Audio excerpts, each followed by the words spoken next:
Howdy, all y'all. Wonderful day here in Paradise. Paradise, Little P, that's here in the Houston, Texas area.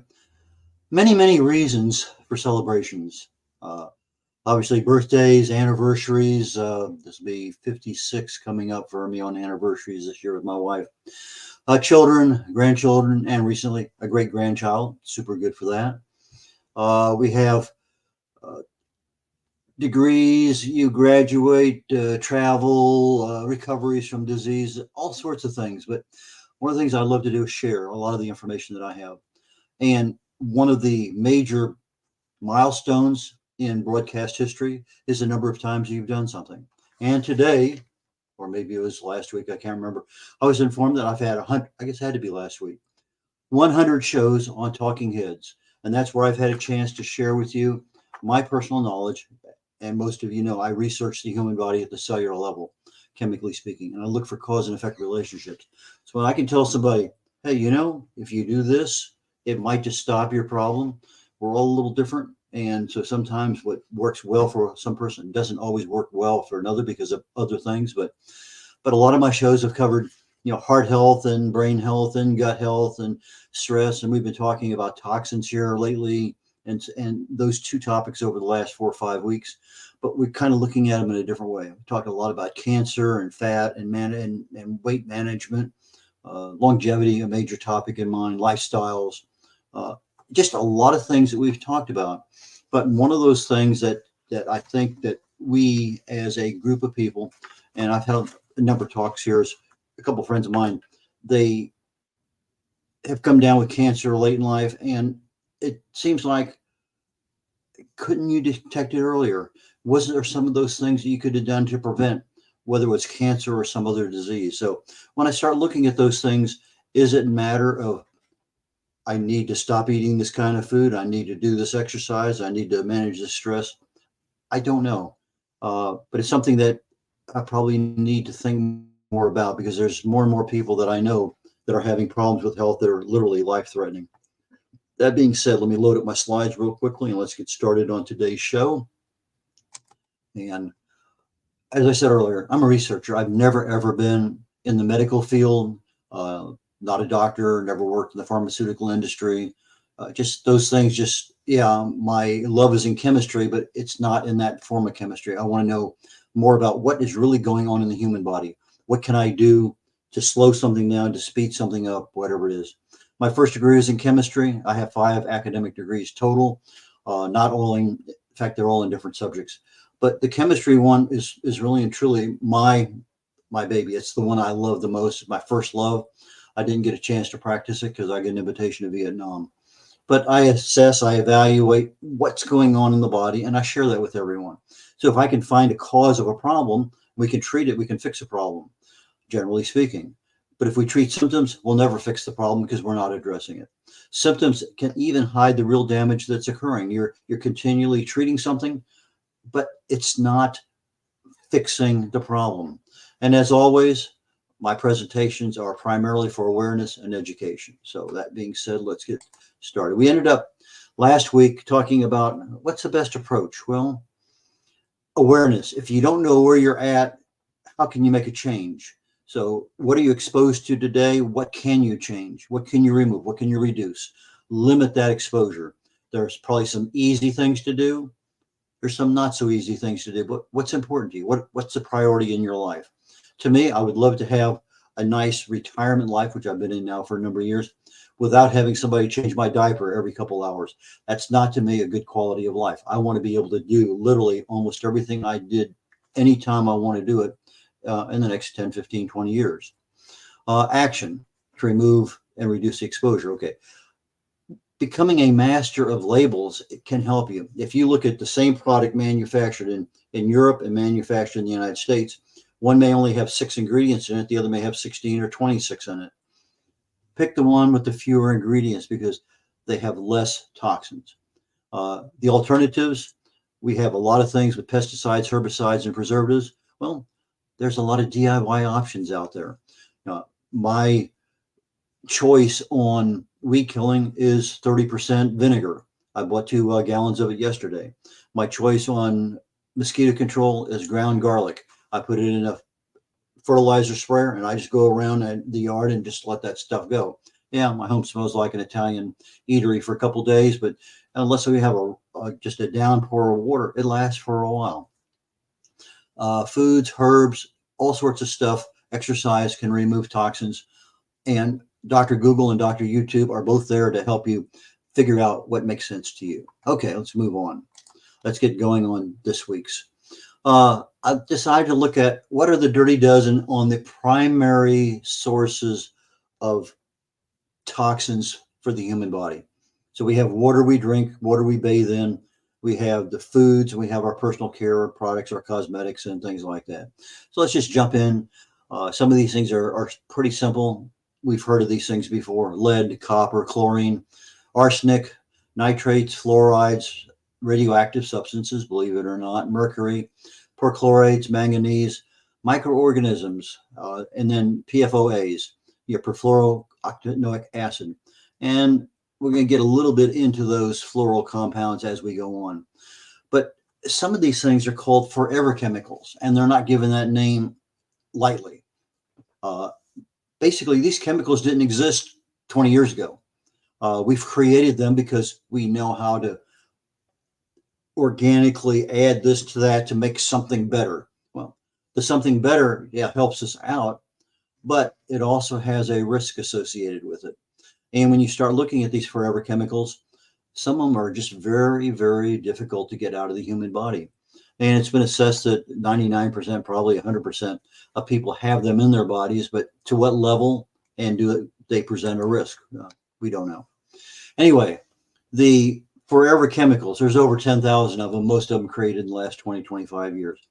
The impetus of them being in our society is because they work. They're stain resistant, they're waterproof, whatever.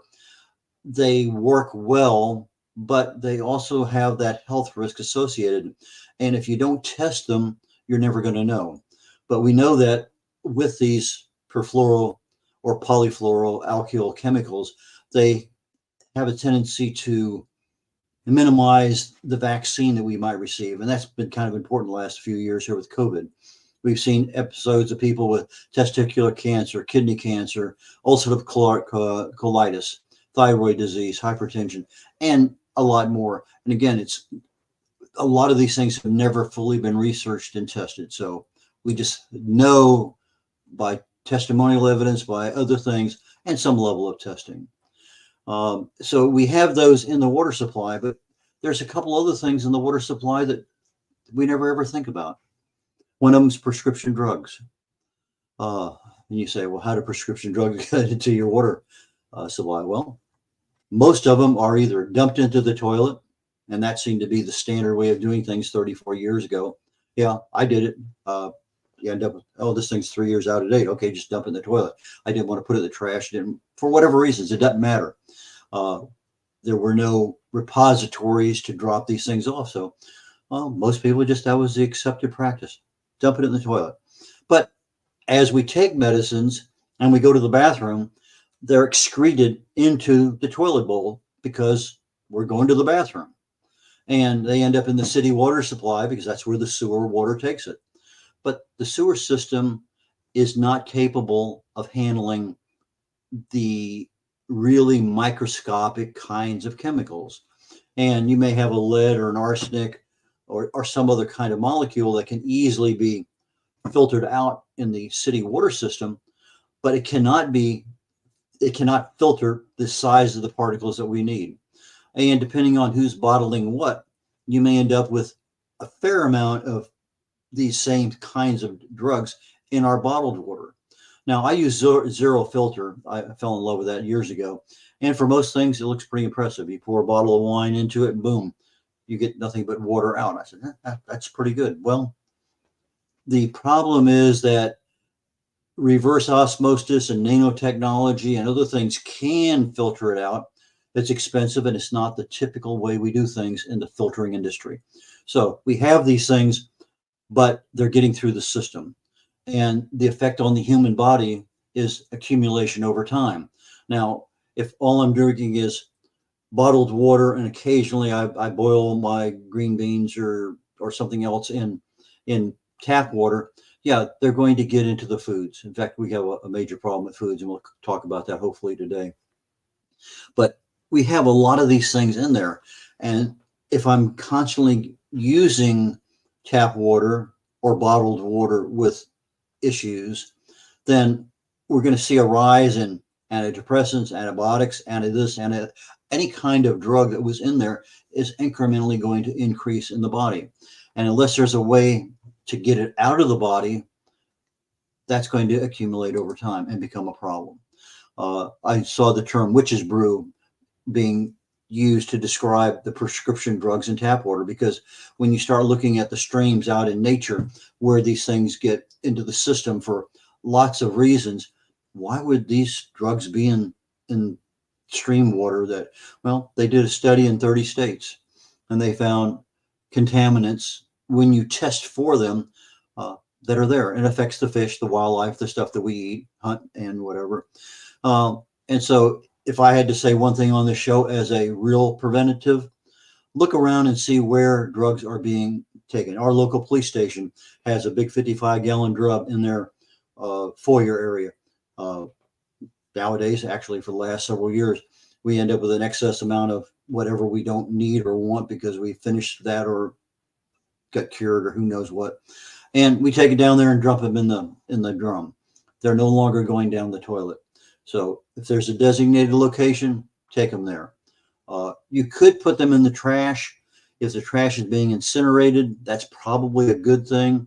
But if it's just being thrown into a pile and put up on top of everything else that's out there, there's supposed to be a water barrier to prevent all that stuff from contaminating the soil underneath the pile of garbage that's in your neighborhood. There's a word for it, and I can't think of it right now. That big mound of garbage that you see periodically where they take all the trash and garbage too. But again, it's probably a better idea, but the best is take it to a designated location. Microplastics, something we probably haven't heard of in the last 20 years much at all, but here in the last 5 years, it seems to be very common. And so I started looking it up. Microplastics, they're basically plastic, anything less than 5 millimeters in length. Okay. But I take a look at what are the microplastics in tap water. Yeah, there are a few. And sometimes microplastics far exceed the number of microplastics in bottled water than they do in tap water. Well, you're putting the water into a plastic container. Depending on how that plastic was manufactured, there might be a lot of microplastics. So they said, okay, 5.5 on the average coming out of tap water in this location. This bottled water over here has 325. So I'm thinking to myself, whoa, it's 325 to 5. Maybe I need to go back to having tap water. But I filter my water, and Even in filtered water, I looked up the history of what are they actually removing in the filter that I use, and does it include microplastics? Does it include prescription drugs? What does it include? Well, it includes the arsenic and lead and that kind of stuff, but it does not include prescription drugs. It does not include the microplastics. Uh, and so then I started doing some more research. I'm from 1995 when I switched over from Cokes and everything else and tea with sugar to going pretty much a non-sugar option on drinks. I've become a tea lover, and I use 6 different kinds of tea every day for my. In fact, here's my tea that I'm using right now. I get 6 different teas in there, sometimes 7, and they're all for a particular reason, mostly longevity. But tea bags, we're not talking about 325, maybe 325,000 in the tea bag, because the tea bag, even though it may be plastic, in some cases, they're put together with uh, even though they're paper, they're put together with a plastic sealer, or there's some other issue in there. And so I'm learning today, well, I'm having a problem with tea bags because I am adding to my microplastic accumulation in my body because of the tea bags that I choose to use. So now I got to say, maybe I ought to take and cut the tops off, take that tea and put it into some other kind of container and use that instead of you having all the paper that's in my tea pitcher. Anyway, that's something for me to resolve, and I'll have that answer by next week, because it's something I will definitely take issue with quickly. But a lot of the issues that come up from microplastics, and again, these are not something that have been tested and they know for sure, but these are just an accumulation of things over time that the best guess from health industry is they definitely cause oxidative stress. And that is the second level. You have inflammation, oxidative stress, and then you have a disease that starts out of that. No telling what it can be. It depends which organ it's in and what happens. You got metabolic disorders, you got immune response issues, you got neurotoxic issues, reproductive and developmental problems, a lot of issues that have been associated with microplastics. Can they be eliminated from the body? Well, some people are having success, others are not. The general consensus is we think we know, but we're not sure. Uh, if you really want to eliminate them, then you have to go out and buy your reverse osmosis or your nanotechnology water filters. Again, what is it worth to you to do that? Again, that's an expense. Uh, right now, the water filters I'm using are fairly expensive, but I don't know how much a better filter will cost. Okay, if I look at foods, Dirty Dozen in foods, I could put them up here, but they wouldn't mean anything to anyone because they're almost all long chemical names. Uh, I know what they are, but to share that with you, it doesn't make any sense. I said, I thought about that. Yeah, I could put them up there, read them out, but it doesn't make any sense to throw something up there that's not going to have any value to somebody. Uh, if you want to know what they are, put in Google Dirty Dozen toxins in foods, and you'll be amazed at what they are, but you may not know them. So what about Dirty Dozen foods? Okay, strawberries, spinach, kale, peaches, pears, nectarines, apples, grapes, peppers, cherries, blueberries, green beans. And I'm thinking, why are these a dirty dozen of foods from a toxic perspective? Why? Because they're all treated with pesticides. And so you have the pesticide on the outside of the strawberry or the cherry or the green bean. And in the process, yeah, a little bit of it is washed off in the processing, but there's still a fair amount of contaminants on each of those things. Now, one of the recommendations that I read was wash your hands before you start playing with the fruits and vegetables. And I thought, okay, I'm supposed to wash my hands when I handle raw chicken, but I don't wash my hands, or I'm not forced into doing it with raw beef or pork or something else. I do, but it's not one of those things that I think about. Now I'm being told before I even work with these fruits and vegetables, wash my hands. Okay. They just said that there's a contaminant level that I don't need to go into it. Wash my hands. Wash the foods. Some foods can handle a fair amount of abuse under the sink. Some can't. You know what to scrub, you know what to dry, but they say dry with a clean cloth and then put it in dirty clothes, because now that cloth has some residual stuff on it. So anyway, there are some things we can do to reduce them, but you got to know what they are. And that's not a big deal, but it can be. Uh, there's some foods that are actually toxic, that if you eat the food, you can die, no doubt about it. Or you can certainly have a very disruptive evening or two or three. Cherry stones, apple seeds, elderberries, nutmeg, green potatoes, raw kidney beans, rhubarb leaves, bitter almonds, star fruit, mushrooms, some of them, raw cashews, and mangoes. Those are the dirty dozen, basically. And why? Because a lot of them have various kinds of chemicals in them that are toxic. Urushiol is poison ivy. So you look at something like a mango. I remember as a kid, I'd climb up in the trees and get mangoes from my mom when we lived down in Panama. And and one of my brothers and sisters, they would eat something and they would just not scab out, but they would just get a raw all over their mouth, lips, and chin from that poison ivy in the mango. But that same thing occurs in other fruits and things. You have a lot of cyanide precursors in cherry stones. You have a thing called prussic acid, which is basically cyanide. You have oxalic acid, which can be an issue. Lectins, myristicin, and a few more. And they're all in these foods. And again, somebody might be able to eat one and not have a problem. Somebody else eat one and have a major problem. So mangoes, the raw cashews you buy in the store, they're very different from the raw cashews you get off the tree. Star fruit, again, it depends on how much and what level of health you have and your immune system. Some of these things can be handled, some of them cannot. So from a perspective of foods can be toxic, beware. We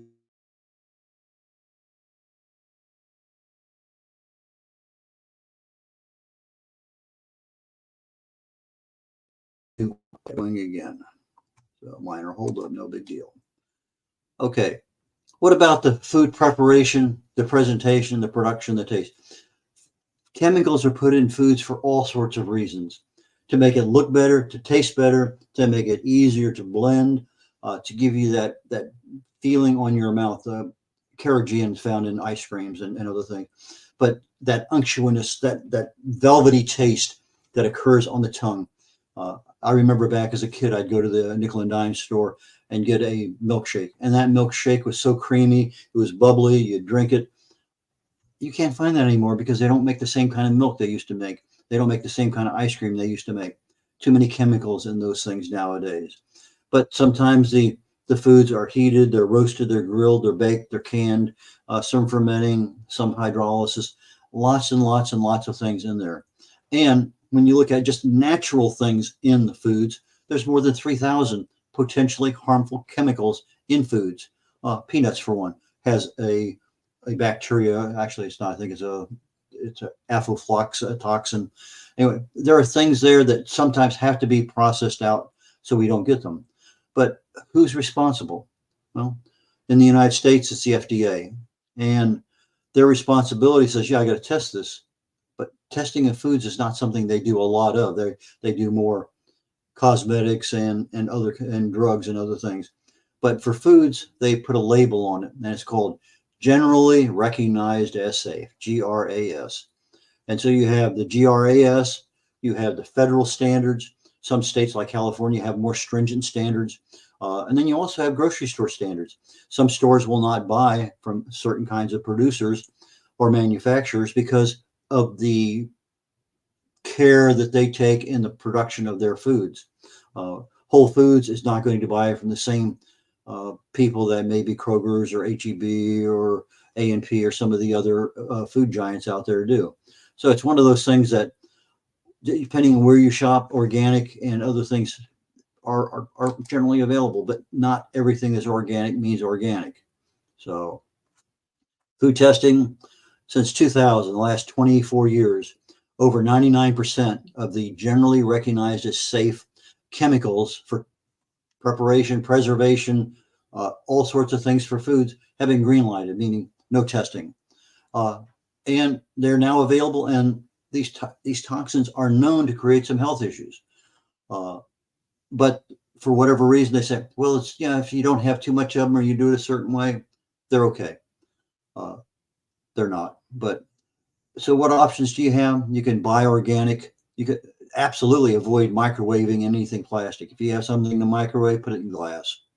Uh, Use more glass and stainless as you can. Avoid plastics, especially with the numbers 3, 6, and 7 on the bottom of them.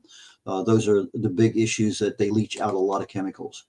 Our health, wash your hands often, even if you don't think you need it, wash them. So put together a little station there at your sink and use your hand soap and wash and dry. Avoid your canned and packaged foods. As much as you can, avoid fried foods. There are a lot of issues with fried foods because of the omega-6 oils, because of the advanced glycation age products. A lot of things that are there are issues. Cut back on the fast foods as you can. But if I had to recommend one thing and one thing only, read labels and know what you're reading. Become a master label reader. And then if you can minimize your exposure, know your risks, you can probably take some effective actions. With that, I'm going to call it halt today on today's program because we're just about out of time. And I should have said that we're on the USA Global TV and Radio Network, and we're also on the E360 network and E360 TV network. I forgot to mention that up front because I was so excited about announcing my 100th show on the talking heads of USA Global TV and Radio Network. So long for this week, and I will catch you all next week. Take care. Bye now.